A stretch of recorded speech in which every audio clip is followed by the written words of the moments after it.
ಎಲ್ಲರಿಗೂ ಶುಭೋದಯ. ಸ್ವಲ್ಪ ತಡವಾಗಿ ವಿಡಿಯೋ ಅಪ್ಲೋಡ್ ಮಾಡಿದೆ, ಮಾಡೋದಿಲ್ಲ ಅಂತಿದ್ದೆ. ಮತ್ತೆ ಪ್ರೋಕ್ ಮತ್ತೆ ಕ್ಲಾರಿಫಿಕೇಷನ್ ಬೇಕಂತೆ. ಸೊ ನಿನ್ನೆ ಕರಡಿ ಲಾಯರು ನನ್ನ ಬಗ್ಗೆ ಏನೋ ವಿಡಿಯೋ ಮಾಡಿದಂತೆ. ಕಾಸರಗೋಡಿನ ಹಂದಿಯವರ ಬಗ್ಗೆ, ಕೇರಳದ ಹಂದಿಯವರ ಬಗ್ಗೆ. ಕೇರಳದಲ್ಲಿ ಹಂದಿಗಳಿಲ್ಲ.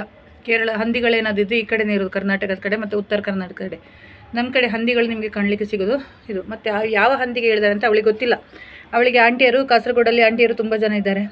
ಸೊ ಅವಳು ಯಾವುದು ಹೇಳಿದನ್ನು ನಾನು ಸ್ವೀಕರಿಸಿದ ಮೇಲೆ ನಿಮಗೆ ಯಾಕೆ ಟೆನ್ಷನು? ನನ್ನ ಬಗ್ಗೆ ಅವಳು ಏನು ಹೇಳಿದ್ರು ನಾನು ಆ ವಿಡಿಯೋನೂ ಕೇಳಲ್ಲ. ನಾನು ಅದ್ರ ಬಗ್ಗೆ ಇದು ಬೇಕಾದರೆ 2 ಕಮೆಂಟ್ ಹಾಕಿ ಬರ್ತೀನಿ. ಅದರಲ್ಲಿ ಏನು ಕಂಟೆಂಟ್ ಇದೆ ಅಂತ ನಾನು ನೋಡಲ್ಲ. ಬೇರೆ ಯಾರಾದರೂ ನನಗೆ ನಾನು ಕೇಳ್ತೀನಿ, ಕೌಂಟ್ರ್ ಕೊಡಬೇಕಿದ್ರೆ ಕೇಳ್ತೀನಿ. ಅವಳ ವಾಯ್ಸ್ ನನಗೆ ಕೇಳೋಕ್ಕಾಗಲ್ಲ. ಅದೊಂದು ಮುದುಕಿ ವಾಯ್ಸು, ಅದನ್ನು ಯಾರು ಕೇಳ್ತಾ ಕೂತ್ಕೋತಾರೆ? ಒಳ್ಳೆ ಸ್ವೀಟ್ ವಾಯ್ಸ್ ಆದರೆ ಕೇಳ್ಬೋದು, ಆಯಿತಾ? ನೆಕ್ಸ್ಟು ನಿನ್ನೆ ನಮಗೆ ಅವಳಿಗೆ ಸ್ಟಾರ್ಟಿಂಗಲ್ಲಿ ಇದು ಇಶ್ಯೂ ಸ್ಟಾರ್ಟ್ ಆಗಿದ್ದು ಅವಳು ಸುಜಾತ ಭಟ್ ಬಗ್ಗೆ ಹೇಳಿದರು. ಅದು ನನಗೆ ಪ್ರೊವೋಕ್ ಆಯಿತು. ಯಾಕಂದರೆ ಸುಜಾತ್ ಭಟ್ 1-2 ತಿಂಗಳಿಂದ ನನ್ನ ಕೇರ್ ಆಫ್ ಅಲ್ಲಿದ್ದಾರೆ. ನಾನೇ ಅವರನ್ನು ನೋಡ್ಕೋತಾ ಇದ್ದೀನಿ. ಈ ಮಟ್ಟಣ್ಣನವರು ಎಲ್ಲಿ ಕೈ ಬಿಟ್ಟು ಹೋದ್ರಲ್ಲ, ಈ ಸೌಜನ್ಯ ಹೋರಾಟಗಾರರು, ಅಲ್ಲಿಂದ ನಾನು ಅವರನ್ನು ನೋಡ್ಕೋತಾ ಇದ್ದೀನಿ. ಅವರ ಮಗಳಾಗಿ ನನ್ನ ಅನು ಅಂತ ಕರೆದ್ರೊಮ್ಮೆ, ಆಯಿತಾ? ಅನು ಅಂತ ಕರೆದ್ರು. ನನಗೆ ಅದು ಆ ಒಂದು ಪ್ರೀತಿ ಅದರಲ್ಲಿ ಅವ್ರ ಮಗಳ ಪ್ರೀತಿ ನನಗೆ ಅದು ಕಂಡ ಕಾರಣ ನಾನು ಅವರನ್ನು ಅಮ್ಮನಾಗಿ ಸ್ವೀಕರಿಸಿ ನನಗೆ ನನ್ನ ಅಮ್ಮ ಇಲ್ಲ, ಆಯಿತು? ಅದರಲ್ಲಿ ಏನು ತಪ್ಪಿಲ್ಲ. ಅವ್ರಿಗೆ ಹೇಳಿದ್ದೀನಿ, ನೀವು ದುಡಿಯೋದೇ, ನೀವು ಮನೆಯಲ್ಲಿ ಕೂತ್ಕೊಂಡು ನೀವು ಸುಮ್ಮನೆ ಕೂತ್ಕೊಂಡಿರಿ, ನಿಮ್ಮನ್ನು 3 ಹೊತ್ತು ಅನ್ನ ಹಾಕುವಷ್ಟು ಕೆಪಾಸಿಟಿ ನನಗಿದೆ ಈಗ, ಆಯಿತಾ? ಸೊ ಅದರ ಬಗ್ಗೆ ಏನು ಅವರ ಬಗ್ಗೆ ಸುಮ್ಮನೆ ಇದ್ದ ಅವರನ್ನು ಕೆಣಕಿದ್ದಾಳೆ. ನಾನು ಇದೇ ಶೈಲಜಾ ಅಮರನಾಥ್ ಅವರಿಗೆ ಕೇಳ್ತಾ ಇದ್ದೀನಿ, ನಿಮ್ಮ ಅಮ್ಮನ ಬಗ್ಗೆ ನಾನು ಒಂದು ದಿವಸ ವೀಡಿಯೋ ಮಾಡಿಕೊಂಡು ನನಗೂ ಸಹ ಒಂದು ವೀಡಿಯೋ ಮಾಡ್ಬೋದಲ್ಲ? ಏನಾದರೂ ಹೇಳ್ಕೊಂಡು ಅವಳು ಸುಳ್ಳಿ ಕಳ್ಳಿ ಮಳ್ಳಿ ಅಂತೇಳಿ ನಿಮ್ಗೆ ಹೇಗೆ ಅನಿಸ್ಬೋದು ಶೈಲಜಾ ಅಮರನಾಥ್ ಅವರೇ? ಅದೇ ಒಂದು ಫೀಲಿಂಗು ನನಗೆ ಆಗಿತ್ತು. ಅದಕ್ಕೆ ಅವಳು ಸರ್ಟಿಫಿಕೇಷನ್ ಬೇಕಂದ್ರು. ಬೇಡ ಶೈಲಜಾ ಅಮರನಾಥ್ ಅವರೇ, ನನ್ನ ಅಮ್ಮ ತೀರ್ಕೊಂಡು 10 ವರ್ಷ ಆಯಿತು. ಇನ್ನೊಬ್ಬರು ಅಮ್ಮ ಇದ್ದರು ನನಗೆ, ನನ್ನ ಗಂಡನ ಮನೆ ಹತ್ತಿರ ಮುದ್ರಂಗಡಿಯಲ್ಲಿ ನಮ್ಮ ನೇಬರ್ ಒಬ್ಬರು. ಅವರಿಗೆ ನಾನು ಫೋನ್ ಮಾಡಿ ಹೇಳಿದೆ, ಅಮ್ಮ ತೀರ್ಕೊಂಡ್ರು, ಅಮ್ಮ ಇಲ್ಲ ಇನ್ನು, ನಾನಿದ್ದೀನಿ ಜೀವಂತ ಅಂತಂದರು. ಅಂದಿನಿಂದ 8 ವರ್ಷ, ಆಗ ಅವರು ತೀರ್ಕೊಂಡು ಈಗ 2 ವರ್ಷ ಆಗ್ತಾ ಬಂತು. 8 ವರ್ಷ ನನ್ನನ್ನು ಮಗಳ ಥರ, ಅವರನ್ನು ನನ್ನ ಅಮ್ಮನ ಥರ ಇದೇ ಅವರ ಮನೇಲಿ ಇದ್ಕೊಂಡು ಹೋಗ್ತಾ ಬರ್ತಾ ಪ್ರತಿದಿನ ಕಾಲ್ ಮಾಡಿಕೊಂಡು ನಾನು ಅವರ ಜೊತೆ ಒಂದು ರಿಲೇಷನ್ಶಿಪ್ ಇತ್ತು ನನಗೆ, ಅಮ್ಮ ಮಗಳ ಬಾಂಧವ್ಯ. ಅದಕ್ಕೆ ನಾನು ಸರ್ಟಿಫಿಕೇಟ್ ಮಾಡಿಲ್ಲ. ಶೈಲಜಾ ಮತ್ತು ನೀವು ಲಾಯರ್ ಪಾಯಿಂಟ್ ಆಫ್ ವ್ಯೂ ಇಂದ ಹೇಳ್ತಾ ಇದ್ದೀರಿ ಒಂದು ರಿಲೇಷನ್ಶಿಪ್ಗೆ ಸರ್ಟಿಫಿಕೇಟು ಅಂತ. ನನ್ನ ಅಮ್ಮನಲ್ಲಿ ಹೋಗಿ ಸರ್ಟಿಫಿಕೇಟ್ ಕೊಡಿ ಅಂತ ಕೇಳೋಕ್ಕಾಗುತ್ತಾ? ಅಪ್ಪನಲ್ಲಿ ಹೋಗಿ ಸರ್ಟಿಫಿಕೇಟ್ ಕೊಡೋಕ್ಕೆ ಅಂತ ಕೇಳಲಿಕ್ಕಾಗುತ್ತೆ? ನಿನ್ನ ಅಪ್ಪ ಅಂತ ಕನ್ಫರ್ಮ್ ಮಾಡ್ತೀನಿ ಅಂತ. ಅದು ಏನಾದರೂ ಸ್ಕೂಲಿಗೆ ಜಾಯ್ನ್ ಆಗೋಕ್ಕೆ ಸರ್ಟಿಫಿಕೇಟಲ್ಲಿ ಇರುತ್ತೆ. ನಮಗೆ ಈಗ ಎಲ್ಲ ರಿಲೇಷನ್ಶಿಪ್ಪನ್ನು ಪ್ರೂವ್ ಮಾಡಲಿಕ್ಕೆ ಆಗಲ್ಲ, ಆಯಿತಾ? Point to the matter. ಇನ್ನೊಂದು ಪಾಯಿಂಟಿಗೆ ಬರ್ತೀನಿ. ಅದೇ ಥರ ನಂದು ಪ್ರಶಾಂತ್ದು ರಿಲೇಷನ್ಶಿಪ್ಪು. ನಿಮಗೆ ಪ್ರಶಾಂತ್ ನನ್ನ ಬಗ್ಗೆ ಏನು ಹೇಳಿದಾನೆ ಅಂತ ಗೊತ್ತಿಲ್ಲ, ಆಯಿತಾ? ಪ್ರಶಾಂತ್ ನಿಮಗೆ ಸಿಗುವ ಮೊದಲೇ ನೀನೊಂದು ವೀಡಿಯೋ ಮಾಡಿದ್ದೀನಿ. ನಿಮ್ಮ ನಡುವೆ ಕಾಂಟ್ಯಾಕ್ಟ್ ಎಷ್ಟು ಸಮಯದಿಂದ ಇದೆ ಅಂತ ನಂಗೆ ಗೊತ್ತಿಲ್ಲ. ಅದು ಏನೇ ರಿಲೇಷನ್ಶಿಪ್ ಇದ್ರೂ ಸಸ್ಪೆಕ್ಟ್ ಮಾಡೋಳು ನಾನಲ್ಲ, ಆಯಿತಾ? ಅವರಿಗೆ ಪ್ರಶಾಂತ್ಗೆ ಚೆನ್ನಾಗಿ ಗೊತ್ತು. ಅವ್ರು ಯಾವ ಹುಡುಗಿಯರ ಬಗ್ಗೆ ಹೇಳಿದ್ರು ನಾನು ಅದನ್ನು ಇಂಟ್ರೆಸ್ಟ್ ಆಗಿ ಕೇಳೂ ಇಲ್ಲ ಇದಕ್ಕಿಂತ ಮೊದಲು. ನನಗೆ ಅದು ಆಸಕ್ತಿಯ ವಿಷಯವೂ ಅಲ್ಲ. ಈಗ ಎಲ್ಲರಿಗೂ ಕ್ಲಾರಿಫಿಕೇಷನ್, ನಿಮ್ಮ ರಿಲೇಷನ್ ಏನು? ಈಗ ಇವನೊಬ್ಬ ಇದ್ದಾನೆ ವಿವೇಕ್ ಅಂತೇಳಿ, ಅವನ ಮರಿ ಕಾಮುಕ ಅಂತ ಹೇಳ್ಬೋದು. ರಾತ್ರಿಡೀ ನಿನ್ನೆ ನನಗೆ ಮೆಸೇಜು. ನಾನು 2 ಗಂಟೆ ನೋಡಿದ್ರು ಆನ್ಲೈನು, 3 ಗಂಟೆ ನೋಡಿದ್ರು ಆನ್ಲೈನ್ ಇರ್ತಾನೆ.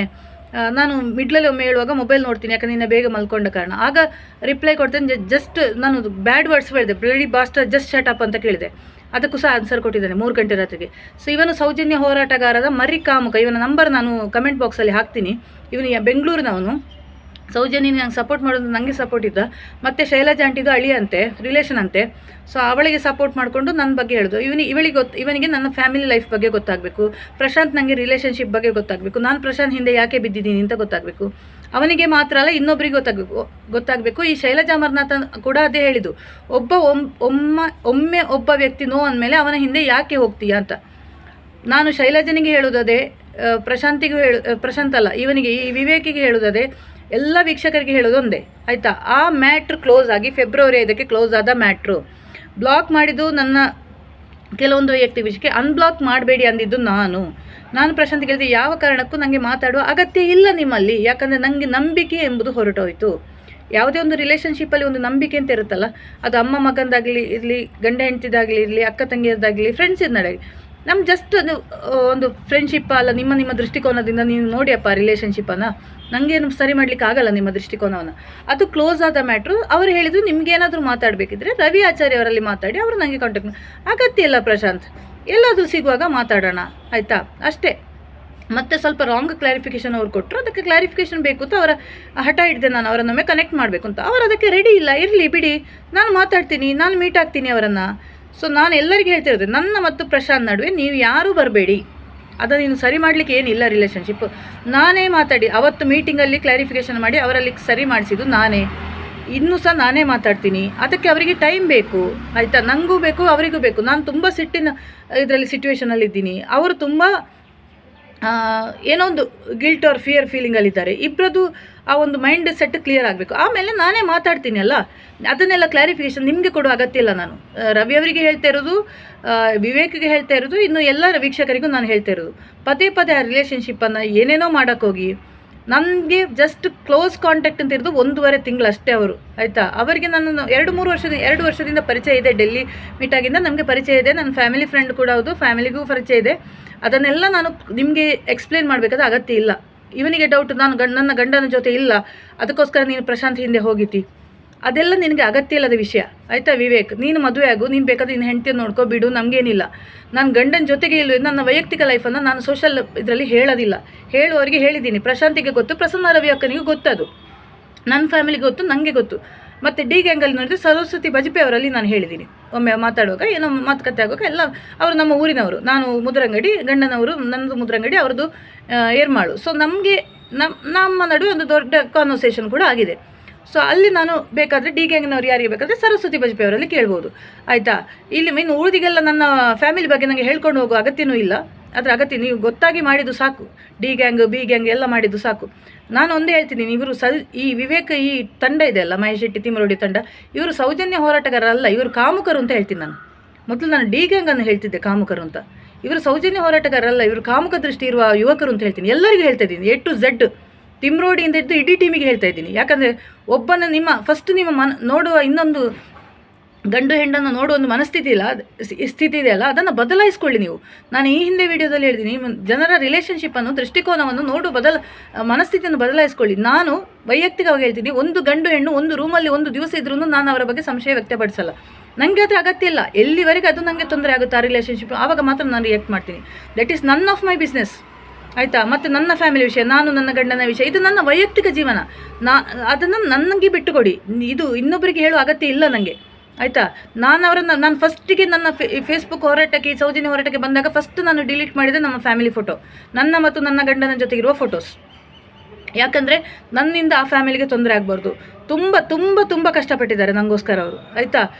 ನಾನು ಎಲ್ಲಿ ಕೂಡ ಅವರನ್ನು ದೂರಿಲ್ಲ, ಯಾರಿಗೂ ದೂರಿಲ್ಲ. ಯಾಕಂದರೆ ಇಷ್ಟು ನಾನು ಹೋರಾಟದಲ್ಲಿ ಇದ್ಕೊಂಡು ನನ್ನನ್ನು ಸಹಿಸ್ಕೊಂಡು ಇವಾಗಲೂ ನನ್ನಲ್ಲಿ ಚಂದದಲ್ಲಿ ಮಾತಾಡ್ತಾರಲ್ಲ, ಅದೇ ಗ್ರೇಟು ನನಗೆ. ನನ್ನನ್ನು ಸಹಿಸ್ಕೊಂಡಿದ್ದಾರಲ್ಲ, ನನ್ನನ್ನು ಆ್ಯಕ್ಸೆಪ್ಟ್ ಮಾಡ್ಕೊಂಡಿದ್ದಾರಲ್ಲ ನನ್ನ ಫ್ಯಾಮಿಲಿ, ನನ್ನ ಅಕ್ಕಂದಿರಾಗಲಿ, ತಮ್ಮನಾಗಲಿ, ನನ್ನ ಫ್ಯಾಮಿಲಿ ಆಗಲಿ, ನನ್ನ ಗಂಡ ಆಗಲಿ, ಗಂಡನ ಫ್ಯಾಮಿಲಿ ಆಗಲಿ, ಅವರು ಆ್ಯಕ್ಸೆಪ್ಟ್ ಮಾಡ್ಕೊಂಡಿದ್ದಾರಲ್ಲ ಇನ್ನು ನನ್ನನ್ನು, ಅದೇ ನಾನು ಗ್ರೇಟ್ ಅಂತ ಹೇಳ್ತೀನಿ ಅವರಿಗೆ. ಅದಕ್ಕಿಂತ ಹೆಚ್ಚು ನನಗೆ ಎಕ್ಸ್ಪ್ಲೇನ್ ಮಾಡಲಿಕ್ಕೆ ಆಗಲ್ಲ ಯಾರಿಗೂ, ಆಯಿತಾ. ನನ್ನ ಹಸ್ಬೆಂಡ್ ಫ್ಯಾಮಿಲಿ ಬಗ್ಗೆ ನನಗೆ ಅದಕ್ಕೆ ಒಂದು ಸೋಷಲ್ ಲೈಫಲ್ಲಿ ಬಂದು ನನ್ನ ವೈಯಕ್ತಿಕ ಜೀವನವನ್ನು ಹೇಳ್ಕೊಳ್ಳೋ ಅಗತ್ಯವೂ ನನಗಿಲ್ಲ, ಆಯಿತಾ. ನನಗೆ ಬೇಕಾದೆಲ್ಲ ದೇವರು ಕೊಟ್ಟಿದ್ದಾರೆ, ಇನ್ನೂ ಸಹ ಕೊಡ್ತಾರೆ. ನಾನು ಮೂರನೇವರ ವಿಚಾರದ ಬಗ್ಗೆ ನನಗೆ ಅವ್ರಿಗೆ ಕ್ಲಾರಿಫಿಕೇಷನ್ ಕೊಡಬೇಕಾದ ಅಗತ್ಯ ಇಲ್ಲ. ಇದು ವಿವೇಕ್ ಅವರಿಗೆ ಹೇಳ್ತೀನಿ, ರವಿ ಅವರಿಗೂ ಹೇಳ್ತೀನಿ. ಮತ್ತೆ ನನಗೆ ಉಪದೇಶ ಮಾಡೋಕ್ಕೆ ಬರಬೇಡಿ ಈ ವಿಷಯದಲ್ಲಿ, ಪ್ರಶಾಂತ್ ನನ್ನ ವಿಷಯದಲ್ಲಿ. ನಿಮಗೆ ಯಾರಿಗೂ ಅದು ಸರಿ ಮಾಡಿ ಕೊಡಲಿಕ್ಕೆ ಆಗಲಿಲ್ಲ ಅಂತ ನೀವು ಒಪ್ಕೊಳ್ಳಿ. ನೀವು ಮತ್ತಷ್ಟು ನಮ್ಮ ರಿಲೇಷನ್ಶಿಪ್ಪನ್ನು ಕಾಂಪ್ಲಿಕೇಟ್ ಮಾಡಿ ಅಸಭ್ಯ ಒಂಥರ ವಿಚಿತ್ರ ರೀತಿಯಲ್ಲಿ ನೋಡಿದ್ದು ಬಿಟ್ಟರೆ ಯಾರು ಕೂಡ ಅದು ಒಳ್ಳೆ ರೀತಿಯಲ್ಲಿ ನೋಡಿಲ್ಲ ರಿಲೇಷನ್ಶಿಪ್ಪನ್ನು. ಇರಲಿ ಬಿಡಿ, ನಿಮ್ಮ ದೃಷ್ಟಿಕೋನ ಅದು, ನನಗೇನು ಮಾಡೋಕ್ಕಾಗಲ್ಲ. ಎಲ್ಲ ಅನ್ಎಜುಕೇಟೆಡ್, ಅನ್ಕಲ್ಚರ್ಡು, ನನಗೆ ಏನು ಮಾಡೋಕ್ಕಾಗುತ್ತೆ? ನಿಮಗೆ ಎಜುಕೇಷನ್ ಕೊಡಿಸ್ಲಿಕ್ಕಾಗುತ್ತಾ? ನಿಮಗೆ ಕಲ್ಚರ್ ಕಲಿಸ್ಲಿಕ್ಕಾಗುತ್ತಾ? ನಿಮ್ಮ ಹಣೆ ಬರಹದು ಇಟ್ಕೊಳ್ಳಿ ಹಾಗೆ. ಮತ್ತು ಹಂದಿ ಬಗ್ಗೆ, ಯಾರು ಕರಡಿ ಬಗ್ಗೆ ನನಗೆ ಹೇಳ್ಬೇಡಿ. ಲಾಯರು ಅವಳು ಪ್ರೊಫೆಷನಲ್ ಅಲ್ಲ, ಶೀಸ್ ಎ ಬ್ಲಡಿ ಬಾಸ್ಟರ್ಡ್ ಅವಳು. ನಾನು ಹೇಳ್ತಾ ಇದ್ದೀನಿ ನಾನು ಅವಳಿಗೆ, ಆಯಿತಾ. ಇದಕ್ಕಿಂತ ಕೆಟ್ಟ ಶಬ್ದ ನನಗೆ ಬರುತ್ತೆ. ಅವಳು ಅಂಥ ಕೊಚ್ಚೆಯಲ್ಲಿ ಹುಟ್ಟಿದವಳು, ಅವಳು ಅದಕ್ಕೋಸ್ಕರ ಯೂಸ್ ಮಾಡ್ತಿದ್ದಾಳೆ. ನನಗೆ ಒಂದೇ ಒಂದು ಡೌಟ್ ಇರೋದು, ಈ ಪ್ರಶಾಂತ್ ಅವಳ ಇದು ಬಲೆಗೆ ಯಾಕೆ ಸಿಕ್ಕಿ ಬಿದ್ದ ಅಂತ. Because he is A good person. ನಾನು ಬೈತಿದ್ರು ಅವರನ್ನು ನನಗೆ 1.5 ತಿಂಗಳಿಂದ ಕ್ಲೋಸ್ ಆಗಿ ಗೊತ್ತಿದ್ದ ಕಾರಣ ಅವರು ಅಂಥ ಇಂಡೀಸೆಂಟ್ ವ್ಯಕ್ತಿಗಳ ಜೊತೆ ಹೋಗೋಳಲ್ಲ. ಈ ಕೊಚ್ಚೆಗೆ ಯಾಕೆ ಸಿಕ್ಕಿ ಬಿದ್ದರು, ಅದೇ ನಮಗೆ ಸಂಶಯ ಅಷ್ಟೇ. ಇವಳೇನು ಗಾಳ ಹಾಕ್ಕೊಂಡ ಸೌಜನ್ಯ ಹೋರಾಟಗಾರನ? ಇವಳು ಯಾವಾಗ ಹೋರಾಟಕ್ಕೆ ಬಂದು ಅಂತ ಒಬ್ರಿಗೆ ಕೇಳಿದೆ. ಬುರುಡೆ ಕೇಸ್ ಬಂದಾಗ ಸೌಜನ್ಯ ವಿಚಾರ ಮಾತಾಡಲಿಕ್ಕೆ ಬಂದು ಅಂತ. ನಾವು ಅದಕ್ಕಿಂತ ಮೊದಲೇ ಹೋರಾಟದಲ್ಲಿದ್ವಿ, ನಮಗೆಲ್ಲ ಗೊತ್ತು. ಮಹೇಶನಿಗೆ ಗೊತ್ತು ನಾನು ಹೇಗೆ ಅಂತ, ಪ್ರಸನ್ನಕ್ಕನಿಗೆ ಗೊತ್ತು. ಈ ಕೊಚ್ಚೆಗೆ ಗೊತ್ತಿಲ್ಲ, ಈ ಕರಡಿಗೆ ಗೊತ್ತಿಲ್ಲ. LLB ಮಾಡಿದಾಳಂತೆ, LLB ಸರ್ಟಿಫಿಕೇಟ್ ಇಲ್ಲಿ ತಗೊಂಡೋಗಿ ಕೆಲಸ ಇಲ್ಲದೆ ಯೂಟ್ಯೂಬರ್ ಆಗಿದ್ದು. ಏನಾದರೂ ಒಂದು ಸ್ವಲ್ಪ ಲೈಕ್ ಕಮೆಂಟ್ ಕೊಟ್ಟು ಅವಳಿಗೊಂದು ಅನ್ನದ ದಾರಿ ಮಾಡಿಕೊಡಿ, ಅದಕ್ಕೆ ಕಲ್ಲು ಹಾಕೋದು ಬೇಡ, ಆಯಿತಾ. ಅವಳನ್ನು ಬಿಟ್ಬಿಟ್ಟಿದ್ದೀವಿ. ನಿನ್ನೆ ನೀರುಳ್ಳಿ ಬಜೆ ಮಾಡಿ ನಾನು ಸುಜಾತ ಭಟ್ ಮನೆಯಲ್ಲಿದ್ದೆ. ತುಂಬ ದಿನ ಆಗಿತ್ತು ಬರದೆ. ಸೊ 15 ದಿವಸ ಆಗಿತ್ತು ನಾನು ಬರದೆ. ಬಂದು ಅವ್ರ ಜೊತೆ ಇದ್ದು ಅವರು ನನಗೆ ನೀರುಳ್ಳಿ ಬಜೆ ಮಾಡಿ, ಅವಳಿಗೆ ನೈವೇದ್ಯ ಮಾಡಿ, ಪಿಂಡ ಪ್ರದಾನ ಮಾಡಿ ನಿನ್ನೆ ಬಿಟ್ಟಾಗಿದೆ. ಕಾಗೇನೂ ಬಂದು ತಿಂದೋಗಿದೆ. ಸೊ ಅವಳ ಆತ್ಮಕ್ಕೆ ಶಾಂತಿ ಸಿಗಲಿ ಅಷ್ಟೇ ನಾನು ಬೇಡ್ಕೊಳ್ಳೋದು. ಇನ್ನು ಅವಳು ಪಾಡ್ಕಾಸ್ಟು ಪ್ರಶಾಂತ್ ಏನಾದರೂ ನನ್ನ ಬಗ್ಗೆ ಹೇಳಿದರೆ ಅದಕ್ಕೆ ರಿಯಾಕ್ಟ್ ಮಾಡ್ತೀನಿ ಬಿಟ್ಟರೆ ನನಗೂ ಅವಳಿಗೆ ಏನು ಸಂಬಂಧನೂ ಇಲ್ಲ. ಆ ಕರಡಿ ಜೊತೆ ನಮಗೆ ರಿಲೇಷನ್ಶಿಪ್ ಇಲ್ಲ, ಅವಳಿಗೆ ಕೌಂಟ್ರ್ ಕೊಡಬೇಕಾದ ಅಗತ್ಯನೂ ಇಲ್ಲ ಪದೇ ಪದೇ. ಇದಿಷ್ಟೇ ನನಗೆ ಹೇಳಲಿಕ್ಕಿರೋ ವಿಚಾರ. ಇನ್ನು ಸೌಜನ್ಯ ಹೋರಾಟಗಾರರಾದ ಕಾಮುಕರು, ಎಲ್ಲರೂ ಕಾಮುಕರೇ ಅಂತ ಹೇಳ್ತೀನಿ. ಕಾಮುಕ ದೃಷ್ಟಿ ಉಳ್ಳವರು ನಿಮಗೆ ನನ್ನ ಮತ್ತು ಪ್ರಶಾಂತ್ ರಿಲೇಷನ್ಶಿಪ್ಪಲ್ಲಿ ಅಂಥದ್ದೇ ಅರ್ಥ ಕಾಣ್ಬೋದು. ಅದನ್ನೆಲ್ಲ ಕ್ಲಾರಿಫೈ ಮಾಡೋ ಅಗತ್ಯ ಇಲ್ಲ. ನಾನು ಅವರನ್ನು ಮೀಟ್ ಆಗ್ತೀನಿ, ಮಾತಾಡ್ತೀನಿ, ನಮ್ಮೊಳಗೆ ರಿಸಾಲ್ವ್ ಮಾಡ್ತೀನಿ. ಅದಕ್ಕೆ ನಾನು ವೀಡಿಯೋ ಒಂದು ಕ್ಲಾರಿಫಿಕೇಷನ್ ಕೊಡೋದಿಲ್ಲ, ಗೊತ್ತಾಯ್ತಾ? ಯಾವಾಗ ಮೀಟ್ ಆಗ್ತೀನಿ, ಹೇಗೆ ಮೀಟ್ ಆಗ್ತೀನಿ, ಅದು ನನಗೂ ಮತ್ತು ಪ್ರಶಾಂತಿಗೆ ಮಾತ್ರ ಗೊತ್ತಿರುತ್ತೆ. ಅಲ್ಲಿವರೆಗೆ ಧನ್ಯವಾದಗಳು.